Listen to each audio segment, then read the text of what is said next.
이제 현대차는 메이저 글로벌 업체로 잘 대응하고 있다고 할 수 있는데, 그 현대차라고 하는 글로벌 대기업과 나머지 국민 경제 사이의 갭이 벌어져 가고 있다는 것이죠. 기존의 내연차 쪽에 기계 부품을 납품하는 업체들 중에 도태하게 될 가능성도 있다는 겁니다. 우린 더 이상 모든 업체들을 책임질 수는 없다라고 얘기를 하고, 같이 사슬이라고 얘기하는데요. 연구개발과 생산 기술을 일부를 담당하는 대졸 사무직들은 늘어나는데 나머지 부분들은 다 줄어들고 있습니다. 신간 현대자동차의 또 다른 추격 마지막 파트에서 무엇을 할 것인가? 라는 질문을 던지셨습니다. 미래차 전쟁에서 현대차가 승리하기 위해 단 한 가지 가장 중요한 것을 꼽으신다면 무엇일까요? 그 앞에서도 말씀드렸지만 이제 그걸 그냥 간단하게 다시 강조한다면, 이 기존의 자동차 산업 제조업에서의 경쟁 우위를 어떻게 이 AI가 중심이 되는 이제 새로운 미래차 전환에서도 살려갈 수 있을 것인가. 달리 얘기하면 이제 AI와 제조업을 어떻게 결합시켜서 소프트웨어의 마인드를 활용할 것인가라고 하는 것이겠죠. 이제 그런 점에서 전기차 하드웨어 부분에서는 잘하고 있고, 그러나 이제 소프트웨어 부분에서는 다시 그 플레오스라고 하는 전략을 가지고 이제 그거를 다시 한번 이제 하려고 하고 있는데, 이제 그런 점에서 기존의 인력을 재훈련, 재활용하고 새로운 인력과 화학적으로 결합시키는 그런 것들이 필요할 것 같고, 그래서 조금 전문 용어로 그 리스킬링과 업스킬링을 이야기를 하는데, 그래서 어떻게 하면 기존에 자기가 갖고 있는 이 경험과 노하우를 잘 재배치를 하면서 또 그것을 전반적으로 끌어올릴 수 있을 것인가, 이런 것이 과제일 것 같고, 그거는 이제 당사자의 노력도 중요하지만 또 그걸 뒷받침하는 회사의 인사 관리라든지 적절한 투자라든지 이런 것들이 다 같이 필요하다고 할 수 있을 것 같습니다. 전기차 시대로 전환되면서 기존 내연기관 부품업체들의 위기가 커지고 있습니다. 현대차가 이들과 상생하며 건강한 자동차 산업 생태계를 만들기 위해 어떤 노력을 해야 할까요? 그러니까 이제 저는 그런 점에서 제 책에서 같은 연구자인데, 그 양승훈 교수라고 하는 연구자가 현대차의 공중부양이라고 하는 표현을 쓴 거를 인용을 했습니다. 그러니까 이제 현대차는 이제 메이저 글로벌 업체로 이렇게 지금의 전환에서도 뭐 약간의 어려움은 있지만 이제 잘 대응하고 있다고 할 수 있는데, 그 현대차라고 하는 글로벌 대기업과 나머지 국민 경제라고 하는 이 사이의 갭은 점점 벌어져 가고 있다는 것이죠. 그래서 그걸 조금 전문적으로는 디스로케이션이라고 표현할 수도 있을 것 같은데, 그러니까 이제 그 전에 현대차가 중심이 되면서 다른 많은 부품 하청업체들이 또 같이 끌고 가는 이런 그 동반자적인 관계였다면, 이제 그것이 조금 더 그 관계들이 헐거워지면서 현대차의 성공과 발전이 그 나머지 국민경제 부분으로 곧바로 연결되지는 않는 이런 좀 우려되는 양상들이 보이고 있습니다. 그러니까 그것이 그 임금 격차라든지 또 산업 연관에서도 이제 주요 핵심 부품들을 해외에서 조달하는 것도 많고, 이렇게 되니까 산업 연관도 전부 다 줄어들게 되고, 또 그러면서 이 업체들에 대한 납품 단가 인하는 또 계속되고 있고, 그래서 이제 여러 가지 실증적인 그 자료들에서도 그런 격차가 확대되고 있는 것을 볼 수가 있는데, 그래서 이런 것이 계속되게 되면 뭐 국민기지 전체에서 현대차의 그 종업원들이 차지하거나 그 자체의 개별적인 매출이 차지하는 게 물론 크다고 해도 얼마나 크겠습니까? 나머지의 그 성장의 혜택이 같이 가야 되는데, 이제 그런 점에서 어떻게 더 같이 갈 수 있을 것인가, 이런 것이 이제 우리 앞으로의 과제가 될 수 있을까 싶고요. 그런 점에서 부품업체 한정해서 얘기를 한다면, 그 부품업체들이 그 물론 이제 계속 그 이명박 정부 때부터 동반 성장이나 상생 협력이라는 그런 정책들은 있었고, 그런 노력을 전혀 하지 않는다는 것은 아닌데, 이제 그것이 지금의 이런 그 확대되는 괴리를 줄일 수 있을 정도의 가시적인 효과를 아직 보이지는 못하는 것 같고요.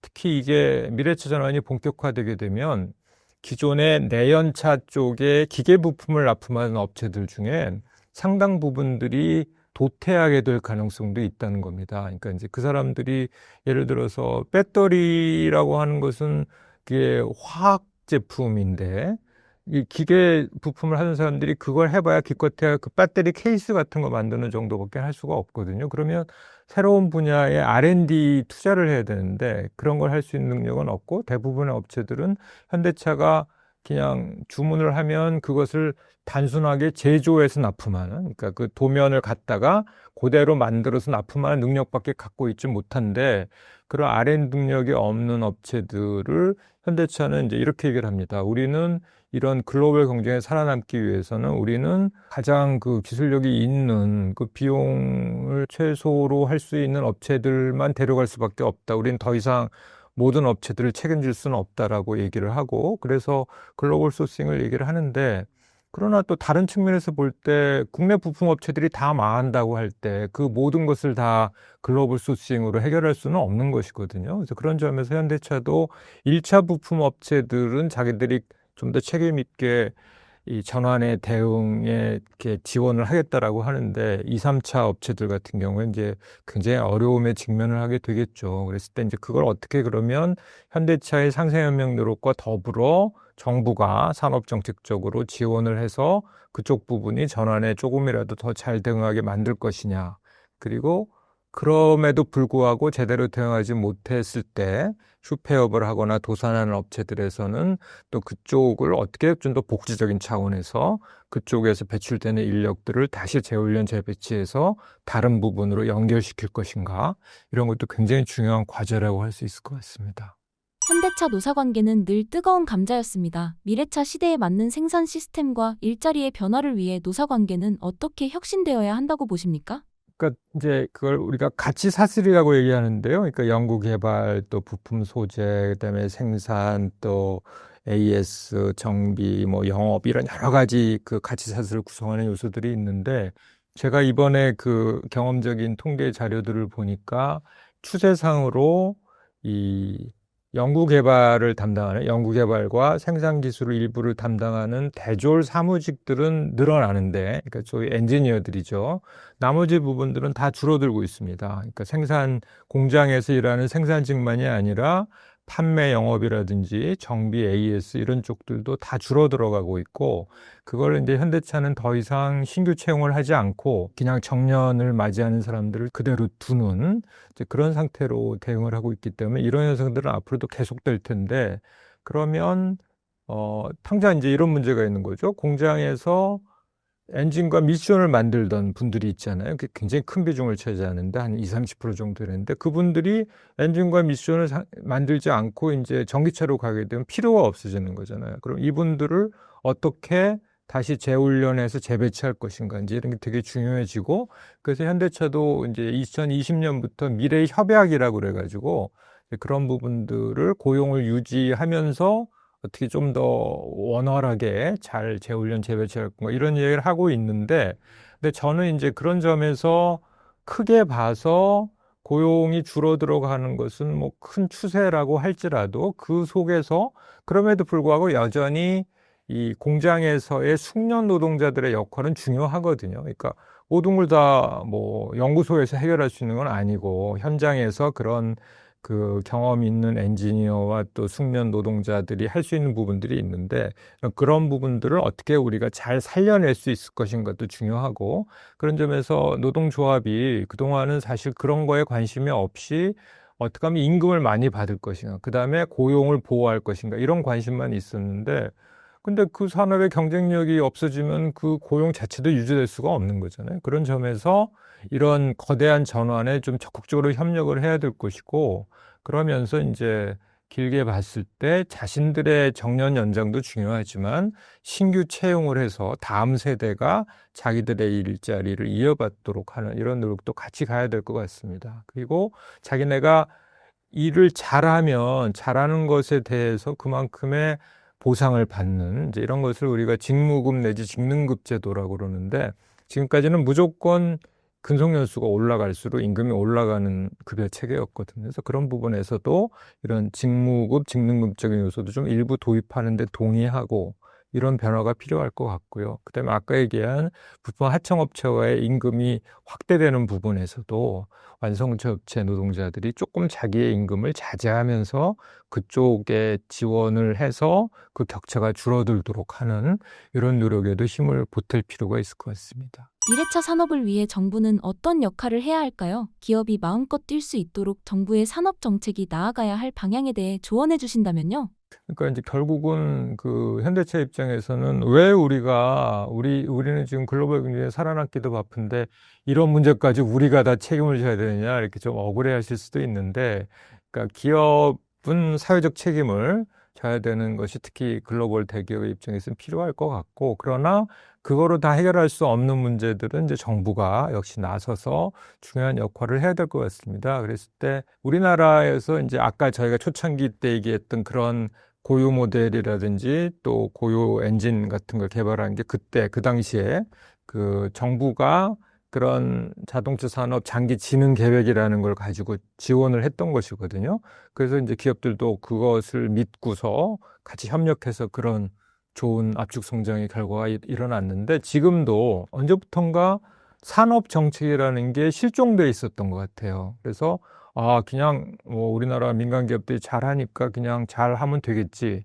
그런데 실제로 보니까 이제 여러 가지 부작용들이 나타나고 있는 거죠. 그런 점에서 제 생각에는, 제가 제안하기에는 정부가 기술 혁신을 잘해서 기업 경쟁력을 높이는 것을 지원하는 것뿐만이 아니라 아까 말씀드렸던 그 기업 간의 격차가 지나치게 확대되는 것을 완화시키는 노력들, 그다음에 또 우리나라 그 국민 구성원 대다수의 일자리라고 하는 것을 어떻게 하면 조금 더 늘려갈 수 있을 것인지, 이런 세 가지를 종합적으로 고려하는 산업 정책이라고 하는 것을 좀 더 적극적으로 생각을 해야 되고, 이제 그걸 하면서 이렇게 미래차에 대한 일정한 방향을 제시하고, 미래차 관련된 전문가분께서 그런 점에서 이제 다시 우리가 하나의 팀으로, 원팀으로, 원팀 코리아라고 하는 의미로 이제 산업정책의 방향을 제시할 필요가 있다, 이런 컬럼을 쓰셨던데, 이제 그런 점에서 우리가 모두가 국민경제의 구성원으로서 같이 협력해서 이런 전환에 공동으로 대응할 필요가 있다라는 방향을 제시하고 그것에 맞는 지원을 해 나가고, 이런 것이 필요할 것 같습니다. 그래서 그런 점에서 부품 업체들에 대한 지원을 이제 산업부가 발표한 것이 있는데, 실제로 실상을 들여다보면 굉장히 미온적이고 소량의 지원만을 하고 있어요. 그래서 그냥 지금까지 부품업체 뭐 몇백 개 지원 끝났습니다, 이렇게 수량적으로 성과를 이야기하는데, 실제로는 가보면 이제 그냥 그렇게 지원을 한 것 같으나 실제 그 이후에 지속되는 것도 없고 일회성으로 끝나는 경우들이 많거든요. 그래서 어떻게 하면 좀 더 지속적으로 지원을 하면서 아까 말씀드린 기술 혁신과 기업 간 격차 완화와 좋은 일자리의 확충이라는 세 가지 과제를 정부가 효율적으로 지원할 것인가라고 하는 것이 제일 중요한 과제라고 할 수 있을 것 같습니다. 교수님께서 그리시는 10년, 20년 후 미래 자동차 시대의 모습은 어떠한가요? 그리고 그 미래에서 현대차는 어떤 모습이길 기대하시나요? 네, 제가 농담으로 그런 얘기도 하는데, 그러니까 아직은 이제 캐즘이라고 그러죠. 캐즘이라고 그래가지고 이제 주춤하고 있잖아요, 전기차. 근데 이제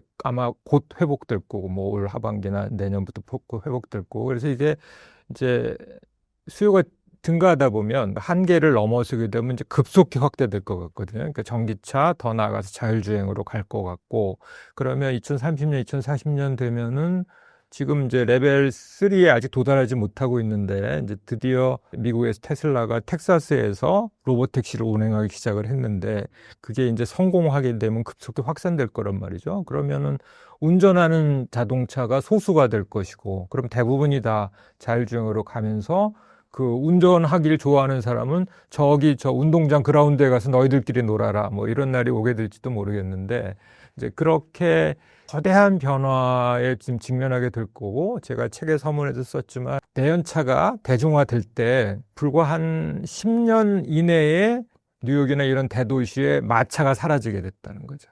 그러니까 내연차가 이제 대중화되면서 그것처럼 지금도 이게 딱 임계점에 도달해서 이제 본격적으로 자율주행이 확산되기 시작하면 이 운전하는 차가 이제 그런 운명을 맞이하게 될 날도 오게 될 것 같고, 그러면 이게 굉장히 큰 변화라고 할 수가 있을 것 같은데, 이제 그에 따라 아까 말씀드린 자율주행 이후에 모빌리티 서비스가 중심이 되는 그런 산업의 모습으로 변화될 것 같고, 그럼 우리의 일상도 굉장히 크게 달라질 텐데, 그런 점에서 그것이 여전히 우리의 국적 기업이 주도하는, 그리고 그 성과가 우리 국민들에게 공유되는 그런 변화가 되어야 할 것 같고요.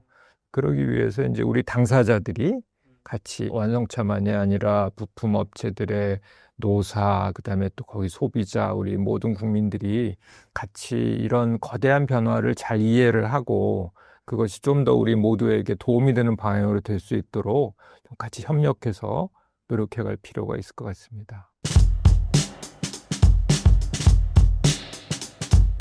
현대차는 과거 가성비의 대명사였습니다. 2025년 현재 현대차의 브랜드 이미지는 어떻게 보시나요? 가성비는 가성비죠. 근데 그 가성비가 기준이 달라졌죠. 예전에는 싼 게 비지떡이긴 하지만 이만하면 됐지 라는 느낌이었다면 지금의 현대차는 이 가격에 이 정도야? 감사하게 사야지. 약간 이런 레벨이 올라왔고 관세 협상 때문에 걱정하시는데 미국 시장도 비슷하다고 보시면 될 것 같아요. 전체적으로 상품성과 가치는 계속 올라가고 있고 그러면서도 현대차의 그런 기반이라고 할 수 있었던 괜찮은 가성비, 매력적인 가성비 이런 것들이 꾸준히 이어지고 있다. 그리고 그러면서 거기에 추가적인 제네시스라는 브랜드를 얹어가면서 이 두 개의 브랜드 전략을 잘 확장시키고 미래에 대한 청사진, 로드맵 이런 것도 차근차근 잘 만들어가고 있다. 그렇게 평가할 수 있을 것 같습니다. 네. 자동차를 큰 그림에서 보면 우리 모두가 알고 있다시피 1886년 칼벤츠가 1호차 내연기관이 달려있는 1호차를 만들면서 차가 시작됐다고 얘기를 하잖아요. 근데 사실 그 이전에 이미 전기차들은 많이 돌아다니고 있었고요. 그리고 전기차들은 그때 당시에 훨씬 더 많았었고 그렇죠. 자동차는 많았었습니다. 근데 내연기관차가 그게 하나여서 그랬던 건데 근데 그러면 초반에 1800년대, 1900년대 중반까지 1950년대, 60년대, 70년대까지로 오면은 그때는 유럽과 미국이 자동차를 발전시키는 기술들을 쭉 이끌어왔어요. 그러다가 70년대 중반, 후반이 넘어가면서부터 일본이 거기에 참여를 오일 쇼크가 터지면서 네. 전 세계 자동차 시간 판도가 딱 바뀌었고 마침 작은 엔진과 작은 차를 많이 만들었던 일본이 부각이 된 거죠. 거기에 훅 들어왔죠. 현대자동차는 그러면 언제쯤 돼서 역사 그 세계 시장에 동장을 했냐면 80년대 중반 정도, 중후반 정도부터라고 생각을 해요. 포니가 만들어져서 75년에 76년서부터 수출이 됐다고 하지만 사실은 그건 이제 남미 시장 쪽으로 나갔던 것들도 있고요. 그러니까 메인스트림은 아니었던 거예요. 네, 그리고 80년대에 이제 포니2나 그런 차들을 캐나다로 수출을 하기도 했었고 거기서 생산하려다가 망한 것도 한번 있었고요. 여러 가지 일들이 있었는데 80년대 중반 들어서야 이제 세계 시장에 그러니까 특히 이제 북미를 중심으로 해서 조금씩 진출을 하기 시작을 한 거예요. 그러고 90년대는 일본 차들이 사실은 휩쓰는 시기가 되죠. 왜냐하면 버블 경제 시기에 미친 짓들 정말 많이 했거든요. 일본 스포츠카들 90년대 나온 차들이 거의 전 세계에서 휩쓸었고요. 그때가 이제 어떻게 보면 그 버블 경제가 꺼졌을지 몰라도 그때 만들어졌던 브랜드에 대한 충성도가 어마어마하게 된 거죠, 사실. 그래서 그때 보면 아주 상징적인 예가 그거였어요. 페라리가 F35라는 그 스포츠카를 그걸 내놓으면서 풀 알루미늄 바디를 만들어 갖고서 이렇게 하려고 했었거든요. 근데 그거 바로 직전에 혼다가 NSX를 띡 하고 내놓으면서 세계 최초의 양산 풀 알루미늄 셋시 타이틀을 혼다가 가져가 버려요. 그게 굉장히 상징적이었던 거라고 생각을 하는 게 유럽과 미국 주도였던 기술의 어떤 테크니컬 리더십이 일본으로 간 아주 상징적인 케이스예요. 그리고 나서는 이게 모든 게 다 섞이게 되죠. 그렇죠. 일본, 미국, 유럽들이 각각 경쟁을 하면서 막 싸워가게 돼요. 그러다가 이제 2000년대가 넘어가고 2010년대가 되면서 현대차가 쓱 올라옵니다. 거기에. 현대기아차가 현대기아가 합병을 하고 그리고 그 규모를 키우고 기술적으로 이제 발전해서 나가는 시기들이 돼요. 특히 2010년대 후반으로 가면서부터는 흔히 말하는 세계 최초가 현대차에서 나오기 시작을 합니다. 그리고 카우부터 2호의 현대차의 이름이 V8가 선정이 되는 시절. 선정이 되긴 한 시기가 올라가죠. 그 와중에 이제 가장 최근 들어서 가장 충격적이었던 제일 상징적으로 볼 수 있었던 거는 그때가 2018년인가요? CVVD를 발표했던 게 그러니까 이건 뭐냐면 자동차의 내연기관에 보면은 밸브가 있습니다. 공기가 들어가고 나가는 거를 제어하는 밸브예요. 근데 이 밸브를 제어하는 기술은 세 가지밖에 없어요. 밸브가 언제 열리고 닫힐 것인지를 제어하는 VVT, 베리어블 밸브 타이밍 기술이에요. 그 다음에 베리어블 밸브 리프트가 있습니다. 그러니까 열리는 양을 얼마만큼 조절을 할 건지. 이게 이 두 가지는 뭐 VVT하고 VVL은 뭐 포르쉐가 개발했다는 얘기도 있고 BMW가 개발했다는 얘기도 있고 특허는 포르쉐가 했는데 양산차에는 BMW가 했네 그런 식으로 그리고 토요타도 언제 했네 뭐 이래갖고는 되게 섞여 있어요. 그런데 그 밸브에 관련된 기술 중에 하나가 열려있는 시간입니다. 열려있는 시간, 그러니까 듀레이션을 조절하는 기술은 현대자동차가 세계 최초로 개발을 했어요. 자, 여기서 포인트는 세계 최초입니다. 세계 최초라고 하는 거는 그동안에 이 기술을 포르쉐, 벤츠, BMW, 영국 회사들, 일본 회사들도 다 못 만들고 있던 거를 혹은 굳이 필요 없어서라고 생각했던 거지만 그거를 현대자동차 그룹에서 처음으로 개발을 한 거예요. 그거가 혼다 NSX를 갖고 주도권이 넘어갔던 것처럼 기술적 주도권도 현대자동차 그룹으로 넘어오게 된 그 포인트라고 저는 생각을 해요. 그리고 저는 그 장면이 좀 큰 패러다임의 역전이라고 했었던 게 사실은 이제 그동안 전체적으로 보면 유럽 차들이 전체적인 패키징에서의 매력이 있었고 미국 차들은 그런 실용성이라던가 특별한 가치 이게 있었고 일본 차들이 머시너리 테크니션 그러니까 기술적 완성도가 되게 높은 평가를 받았었는데 그때 당시 비슷하게 닛산에서 꺼내든 카드가 있었어요. 가면 100이랑 기술이죠. 그렇죠. 가변 배기압 터보 엔진의 배기 압축비를 바꿔주는 그러니까 압축 폭발비를 바꿔주는 기술이었는데 이게 이론적으로 본다면 굉장히 선진적인 기술이었거든요. 근데 사실상 실패하고 말았어요. 현재. 근데 현대가 CVD를 선보이면서 우리가 이미 이렇게 완성도 높아진 100년 넘게 이어진 자동차 기술 경쟁에서 한 발 더 나갈 수 있는 입장이 되었네라고 하는 그런 장면의 전환이 돼버린 거죠. 그런 포인트들이 2010년대 중반서부터 나오는 것들이 그러니까 예를 들어서 2016년에 현대자동차에서는 옛날 구형 아이오닉들이 나옵니다. 그러니까 하이브리드, PHEV, 그다음에 배터리 전기차를 하나의 플랫폼에 만들어서 판매를 해요. 그리고 2018년, 19년이 되면 현대 코나가 SUV가 나오는데 걔는 심지어 가솔린, 디젤, 하이브리드, PHEV도 있었고 배터리 EV도 있었어요. 그러니까 현존하는 차의 파워트레인으로 쓸 수 있는 거가 다 올라간 차예요. 그러니까 2016년에 나왔던 아이오닉 무리하고 기아에서 나왔던 니로가 같은 플랫폼에 같은 파워트레인 썼거든요. 이렇게 만들었던 것도 사실은 세계 최초예요. 이게 잘 안 알려져 있는 포인트인데 왜 이게 중요하다고 지금 보냐면 그 이후에 이제 여러 회사들이 전동화 얘기를 하고 배터리 전기차를 만들어야 된다. 그 다음에 배터리 전기차가 예상보다 배터리 가격이 안 떨어지고 그 다음에 보급이 잘 안 되니까 하이브리드를 해야 된다. 마구마구 그렇게 삽질들을 하고 있거든요. 근데 현대자동차 그룹은 다 해본 거예요. 하이브리드도 현대자동차에서는 이제 2009년에 나온 아반떼 하이브리드를 처음이라고 얘기를 하는데 실제로는 걔는 이제 마일드 하이브리드에 가까운 애였고요. YF 소나타의 가솔린 하이브리드가 풀 하이브리드로 처음 나온 게 그게 2013년인가 아마 그럴 거예요. 그리고 게다가 그 이전에 굉장히 특이했던 LPG 하이브리드라는 그렇죠. 아주 네. 신기한 기술을 만든 근데 결정적으로 걔네들은 그것들이 다 독자 기술로 개발을 했다는 거죠. 내재화가 됐다라고 네. 표현하는 그리고 전기차만 하더라도 그 블루온이라고 하는 지금의 모닝 사이즈의 거를 만들어서 했던 게 2011년이고요. 그리고 그거를 베이스로 해서 기아의 레이 경차에다가 얹어서 전기차를 내놨던 게 같은 해였었어요. 그러니까 무슨 얘기냐면 현대차 그룹은 전기차를 만들어 본 게 2011년서부터 시작해서 벌써 14년이 된 거예요. 그러니까 아까 제가 말씀드린 것처럼 벤츠가 EQC라는 전기차를 처음 만들어서 양산해서 판매한 게 2019년이었으니까 8년 차이가 나는 거죠. 이거를 자동차라는 기계를 만드는 회사들에서는 절대로 무시할 수가 없습니다. 그러고 나서 현대차는 EGMP라고 하는 독자적인 전용 플랫폼을 만들고 21년, 22년에 전용 모델들을 쭉 내놓으면서 전기차 쪽에서 확 뛰었고요. 그 다음에 가장 포인트가 되는 게 내용이 재작년에 나왔던 아이오닉 5N이죠. 그거가 물론 이제 650마력, 최대 650마력을 하는 출력이나 이런 거는 사실은 전기차 쪽에서 그렇게 큰 건 아니에요. 뭐 오릴 드라이브가 어떤 제로백이 몇 초다 이런 거 별로 큰 건 아닙니다. 그런데 그 차가 전기차에서 전기차 중에 퍼포먼스카로 올해의 차를 전 세계로 휩쓸었거든요. 그거는 딱 하나 이유예요. 재밌어서 그래요. 그러니까 그 전에 나왔던 전기차들은 가속성이 중심이거나 우왕 하고 한번 가속하고 끝이거나 하는데 얘는 트랙에 가서도 달릴 수가 있고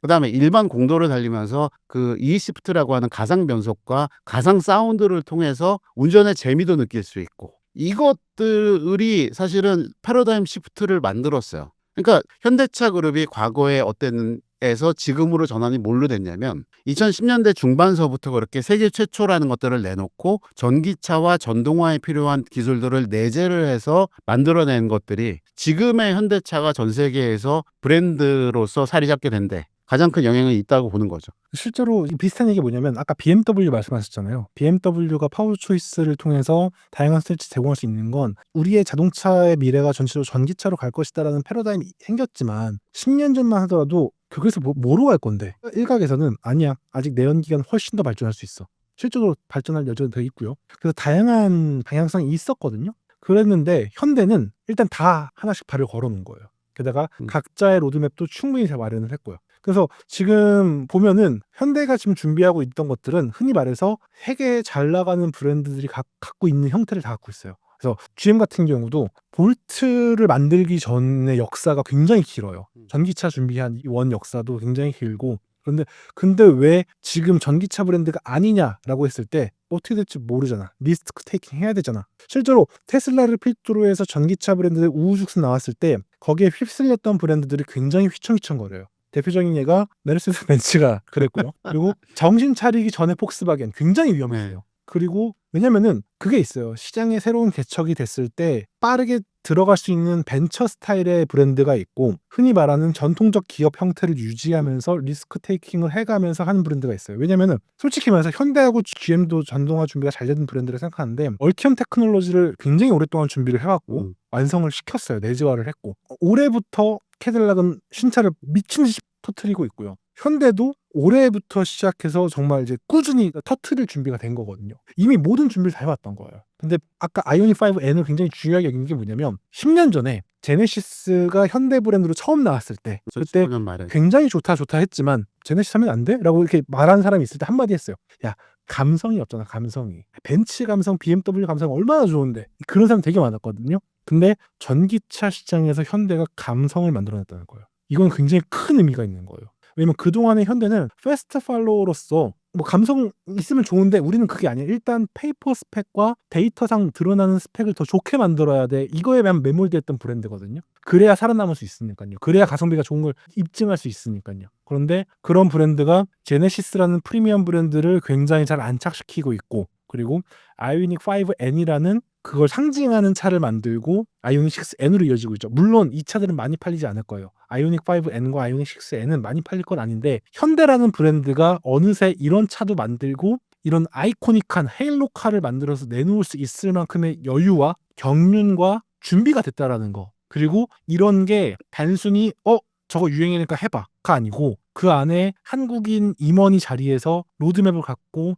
노력을 하고 이뤄내고 있다라는 거. 이런 게 현대차가 갖고 있는 포텐셜과 현재의 역량이라고 볼 수 있는 거죠. 그래서 이게 그 현대차가 어쨌든 놓지 않고 기술을 계속 개발을 했다는 거에 대표적인 예 중에 하나는 수소연료전지 쪽이에요. 그러니까 그게 언제 만들어졌냐면 2000년에 처음 98년 99년도에 그때 당시에 전 세계에 수소연료전지 차에 대한 붐이 불었어요. 캘리포니아 지역에서 저공해차라는 제로 에미션 비클이라는 거 규제 시작하면 전기차 팔아야 되고 무공해차 팔아야 되니까 그런 차 만들어야 되라고 전 세계적으로 유행을 했었습니다. 그때 당시에 저도 기자 현직으로 있었고 일본의 도쿄모터살롱인가를 도쿄모터쇼인가 도쿄살롱을 취재를 갔다가 99년에 그때 취재를 갔다가 거기에서 벤츠가 만들었던 A클래스 갖고 만들었던 퓨얼셀 그 차를 시승도 했었어요. 그러니까 벤츠도 그때 이미 양산차 수준으로 갈 수 있는 수소연료 전기차를 만들어서 갖고 있었거든요.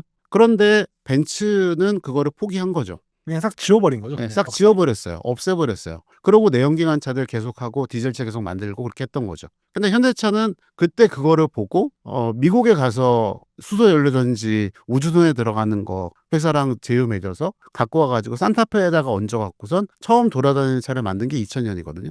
그 이후에 계속 그 연료전지를 국산화해 오는 거를 계속 해온 거예요. 그래서 결국은 2013년에 세계 최초로 수소연료 전지차를 얹은 거를 양산을 해서 판매를 하고 그 다음에 2018년에 넥소가 나오면서 연료전지를 얹어서 가는 전용 모델 플러스 2세대 모델이 나온 거예요. 그러니까 지금 현재 넥소가 이제 7년 8년 만에 나왔으니까 얘가 이제 3세대 모델이 됐죠. 전 세계 어느 자동차 회사도 연료전지 전기차의 3세대가 나온 건 없습니다. 그렇죠. 기술적으로 그렇죠. 기술적으로 그게 없어요. 그러니까 이게 왜 중요하다고 계속 말씀을 드리냐면 토요타도 미라이를 2015년에 내놓고 2018년, 19년 돼서 2세대 모델로 발전을 시켰어요. 그 다음에 혼다도 그때쯤 돼서 시작을 해서 지금 혼다는 미국에서 CRV 있죠. 혼다 CRV라는 투싼만한 SUV에다가 연료전지 시스템하고 플러스로 걔네는 PHEV를 붙여갖고선 그 차를 판매를 하기 시작을 했습니다. 세 군데 말고는 중국 회사들 몇 군데밖에 없어요. 현재로서는. 그러면 포기하지 않고 기술을 계속 가지고 있었다라는 게 사실은 지금의 장점이에요. 우리나라에서 수소연료 전기차가 앞으로 팔리냐 그게 미쳤냐 차값이 6천만 원이면 내가 저걸 왜 사네 그런 얘기를 하지만 네, 그 얘기 맞아요. 그렇게 생각할 수 있어요. 앞으로 볼륨은 늘지 않을까요, 네. 많이? 그렇게 생각할 수 있는데 연료전지를 자동차에 얹어서 실제 도로에서 다니는 것들을 기술을 갖고 경험을 갖고 있다는 것 자체가 그게 굉장히 큰 미래에 대한 대비책이 되는 거죠. 15년 전에 블루온을 처음 만들었을 때 현대가 그거 주행 가는 거리가 120km도 안 됐거든요. 최고 속도 80km, 90km밖에 안 됐고요. 그래서 레이 EV가 처음 나왔을 때 걔가 최초의 고속 전기차였어요. 110km, 최고 속도 110km가 나와서 그거 나왔을 때 저 차 어디다 쓰냐, 어디다가 하냐 그런 얘기 있었던 거랑 똑같이 지금의 넥소도 사실은 그런 개념인 거예요. 앞으로 10년 후에 이게 어떻게 될지 몰라요. 글로벌에서. 그렇죠. 갑자기 어느 날 갑자기 전기에 대한 부정적 인식이 커질 수도 있는 거고 정말 큰 문제가 터질 수도 있는 거기 때문에 아무도 모르는 거거든요. 그래서 여기서 또 PW를 찾을 수밖에 없는 거예요. BMW도 퓨얼셀 기술을 계속 연구 개발을 하고 있는 거고 그리고 BMW는 그거를 하면서 제휴를 한 거가 토요타랑 했고요. 토요타는 일본 그러니까 내부적으로 연료셀을 그러니까 퓨얼셀을 계속 만들면서 중국에 가서 그거를 굉장히 많이 뿌리고 있거든요. 그러니까 왜 뿌리고 BMW에다가 그걸 주고 제휴를 하겠냐는 거예요. 연료전지에 대해서 글로벌 스탠다드를 독점을 해버리면 그게 끝인 거예요. 그걸 위해서 계속 밑밥을 깔고 있는 거죠. 그러니까 BMW가 작년인가 영종도에서 수소연료 전기차 갖다 놓고 시승도 거기서 뭐 태워주고 그랬다는 것 같은데요. 운행도 하고 거기에 충전 시스템이랑 그런 거 다 갖고 왔었거든요. 저는 그때는 차는 가서 보지는 못하고 수소 가스 충전 시스템들을 쫙 보는데 미라이 발표할 때 나왔었던 일본 회사들 쫙이에요. 그러니까 이게 연료전지 차라는 거를 만드는 것뿐만이 아니라 이거를 수소를 만들고 보관을 하고 운송을 해서 공급을 하는 것까지 사용을 하는 것까지의 이 생태계를 일본에서 만들고 싶어 하는 거거든요. 이거를 만들어 놔야 어쨌든 미래에 한 영역을 차지할 수가 있으니까 그런 것들을 지금 현대도 하고 있고 하고 있다는 거가 미래에 대한 대비책으로서 준비를 잘하고 있다는 생각이 드는 거죠. 그리고 다행히 현대하고 토요타가 함께 가려고 하는 약간 의사가 많기 때문에 전환이 됐을 때 바로바로 준비할 수 있는 그런 시기가 된 거죠. 둘이서 다 해먹으면 좋겠다는 생각도 들어요. 그렇죠. 현대차의 앞으로 남은 과제나 해결해야 할 고질적인 문제점이 있다면 어떤 게 있을까요? 일단 제가 서두를 던지자면 체질 개선을 좀 해야 되고요. 그리고 브랜드의 가치에 대해서 진지하게 좀 고민을 해봐야 될 것 같고요. 제네시스의 유럽 시장에서의 성장이 가장 큰 화두가 될 것 같고 그 외에는 뭐 크게 걱정될 건 없는 것 같아요. 이미 폼팩터라던가 기술 규격이라던가 이런 부분에서 워낙 앞서 있기 때문에 브랜드에 대한 가치를 전통적인 임원진들과 최근의 임원들 그리고 해외에서 유입된 임원들이 생각이 과연 정리가 잘 되어 있느냐라는 게 굉장히 큰 범위에서 전 걱정이에요. 큰 그림에서의 방향성이 명확하느냐가 제일 걱정이라기보다는 궁금한 부분이고요. 대신 이제 몇 가지를 이야기하자면 현대자동차가 가장 늦은 거, 미래차에서 가장 늦은 거는 SDV 부분입니다.